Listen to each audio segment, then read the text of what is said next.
Hello दोस्तों, स्वागत है आपका रिमझिम कहानियाँ। संबंधों की एक सुंदर कहानी। पापा का फटा स्वेटर।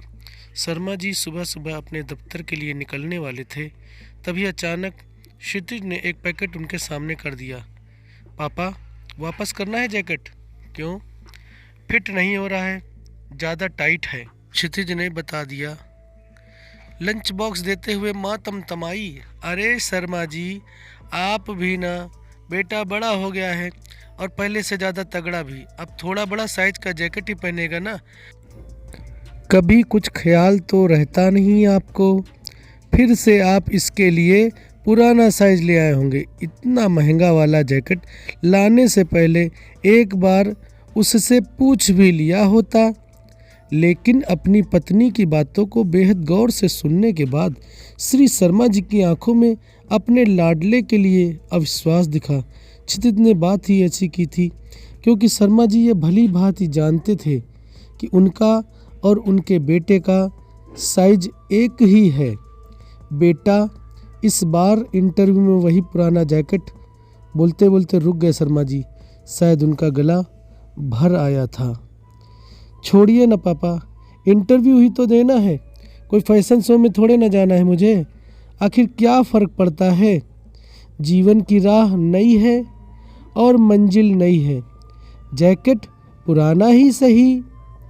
दरअसल क्षितिज की नज़र अपने पिताजी की बहुत पुरानी स्वेटर पर थी, जो उनके पुराने जैकेट से भी कहीं ज़्यादा फटेहाल थी।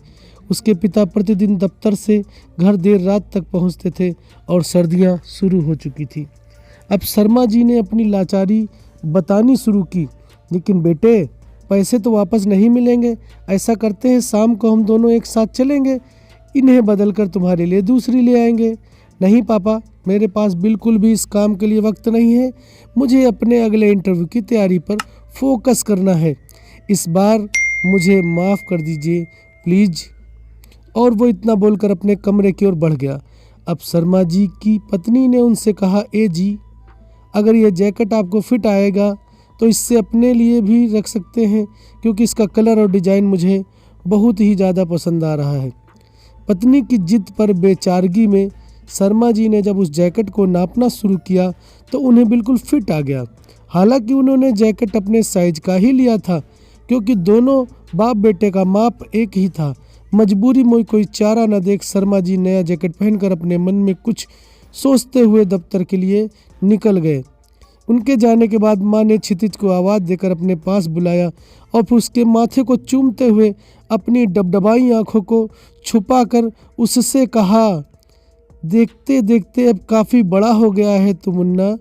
क्षितिज भी अपने आंसू रोक न पाया और अपनी माँ से लिपटकर बुदबुदाया, मेरी हर ज़रूरत का ख्याल रखने वाले मेरे पापा कभी गलत साइज ला ही नहीं सकते। लेकिन अगर वो जैकेट मैं पहनता तो मुझे बहुत चुभता माँ, मुझे बहुत चुभता। अगर आपको यह कहानी पसंद आई तो इस चैनल को सब्सक्राइब